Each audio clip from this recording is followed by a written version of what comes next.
IGMC Shimla द्वारा Indian association of gastro intestinal endosurgeon के संयुक्त तत्वाधान में सर्जरी के क्षेत्र में 3 दिवसीय फेलोशिप प्रोग्राम और सम्मेलन आज से आरंभ किया गया। इसमें मुख्य अतिथि के रूप में राज्यपाल राजेंद्र विश्वनाथ ने भाग लिया। इस सम्मेलन में राज्यपाल ने कहा कि ऐसे राष्ट्रीय सम्मेलन में स्वास्थ्य और शल्य चिकित्सा के क्षेत्र में किस प्रकार से नई टेक्नोलॉजी और ज्ञान का इस्तेमाल किया जा सकता है। आईजीएमसी शिमला द्वारा Indian association of gastro intestinal endosurgeon (IGS) के संयुक्त तत्वाधान में सर्जरी के क्षेत्र में 3 दिवसीय फेलोशिप प्रोग्राम और सम्मेलन आज से आरंभ किया गया। इसमें मुख्य अतिथि के रूप में राज्यपाल राजेंद्र विश्वनाथ आलेकर ने भाग लिया। इस सम्मेलन में राज्यपाल ने कहा कि ऐसे राष्ट्रीय सम्मेलन से स्वास्थ्य और शल्य चिकित्सा के क्षेत्र में किस प्रकार से नई टेक्नोलॉजी और ज्ञान का इस्तेमाल किया जाता है, इस पर विचार किया जाएगा और प्रशिक्षु डॉक्टरों को प्रशिक्षित किया जाएगा। राज्यपाल ने कहा कि स्वास्थ्य चिकित्सा के तहत एलोपैथी, आयुर्वेद और होम्योपैथी के सिवा हमारे संस्कृति में बहुत सी ऐसी विधाएं हैं जो स्थानीय स्तर पर हैं। उन्हें पहचानने व अपनाने की जरूरत है। उन्होंने कहा कि लाहौल स्पीति की प्राचीन पत्ती, किमची और कांगड़ा की कान गड्ढा चिकित्सा का उल्लेख करते हुए कहा कि हिमाचल में ऐसे बहुत ज्ञान और प्राचीन पत्तियां हैं जो दर्शाती हैं कि चिकित्सा के क्षेत्र में कितना व्यापक ज्ञान प्राचीन समय से ही उपलब्ध है। राज्यपाल ने अपने संबोधन में आईजीएमसी में शुरू हुए सम्मेलन में कहा कि आम जनमानस को बेहतर स्वास्थ्य सुविधाएं उपलब्ध करवाने में ऐसे सम्मेलन मदद करते हैं। इस सम्मेलन में देश भर से लगभग 200 प्रतिष्ठित शल्य चिकित्सा हिस्सा ले रहे हैं। आईजीएमसी के शल्य चिकित्सा के विभागाध्यक्ष डॉक्टर RS जोप्ता ने बताया कि फेलोशिप कार्यक्रम में शल्य चिकित्सा की बारीकियों और कई तकनीकों के लिए चिकित्सकों को प्रशिक्षित किया जाएगा और खास बात यह है कि हिमाचल के लगभग 90% सर्जन इस कार्यक्रम में भाग ले रहे हैं। ये लेप्रोस्कोपिक सर्जरी आज के ज़माने में एक नीड ऑफ द आवर है।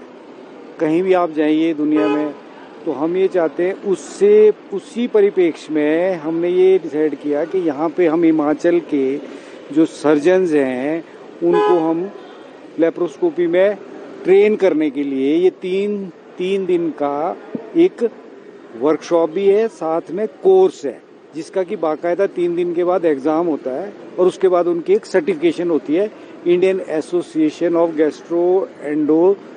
गैस्ट्रोइंटेस्टाइनल एंडोसर्जन्स की तरफ से। तो 18 से 21 तक ये चलेगा। उसमें उनको एक सर्टिफिकेशन मिलेगी जिसमें उनकी इस तरह की ट्रेनिंग होगी। इस सारी प्रक्रिया का जो मकसद है वो मकसद ये है कि हमारे दूर दराज के क्षेत्रों में जहाँ भी सर्जन अगर कोई पोस्टेड हैं, डिस्ट्रिक्ट हॉस्पिटल्स में, सिविल हॉस्पिटल्स में, अगर वो लोग भी दक्ष होंगे तो वो वहीं पे दूरबीन की सर्जरी कराने के लिए यहाँ आईजीएमसी या टांडा में ना जाना पड़े, वहीं पे वो करें।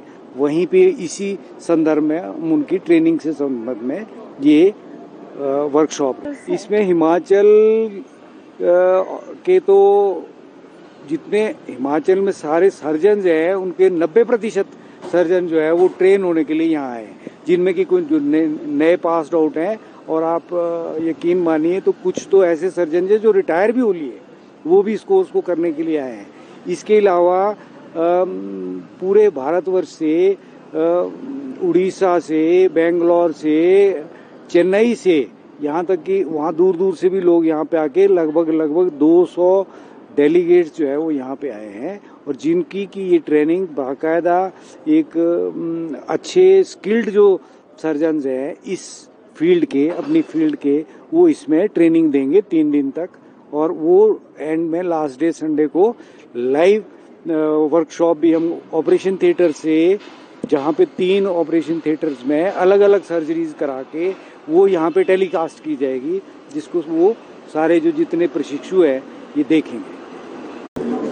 आज से 3 दिन के लिए यहाँ अपने देश के जाने माने डॉक्टर्स यहाँ इकट्ठे हुए हैं और लोगों को अच्छी ढंग से अच्छी चिकित्सा पद्धति कैसे प्रदान की जाए इस पर और इसमें क्या इनोवेशंस किए जा सकते हैं इस पर वो डेलिब्रेशंस करने वाले हैं। वैसे वो सब जानते हैं क्या करना है सब लोगों के लिए। एक बहुत ही अच्छी बात यह है कि उन्होंने लोगों की सुविधा के लेकर इस डेलिब्रेशन को मध्य बिंदु बनाया है और लोगों को किस प्रकार की अच्छी सुविधा देने का उस पर सभी देश के जाने माने लोग यहाँ आए हैं। मैं उनको बहुत बहुत बधाई देता हूँ। खास करके लेप्रोस्कोपिक और एंडोस्कोपी वगैरह इसको भी विषय को लेकर किस ढंग से किया जाता है, रोबोटिक्स का इसमें कैसे उपयोग किया जा सकता है, इस पर ये सब विचार विमर्श करने वाले हैं। अपने देश के लिए बहुत ही आवश्यक बात हो रही है। मैं सबको बधाई देता हूँ। मुझे लगता है कि अपना पुराना ज्ञान और आधुनिक ज्ञान ये दोनों को इकट्ठा आकर इंटीग्रेटेड अप्रोच होना चाहिए। और बहुत सुंदर बात यह है कि इस दिशा में विचार करने के लिए आज की सबकी डॉक्टर्स की फ्रेटर्निटी तैयार है और इस दिशा में विचार कर रहे हैं। अपने देश के लिए, अपने आने वाले समय लोगों के लिए भी एक बहुत अच्छी घटना घट रही है, बहुत सुंदर है।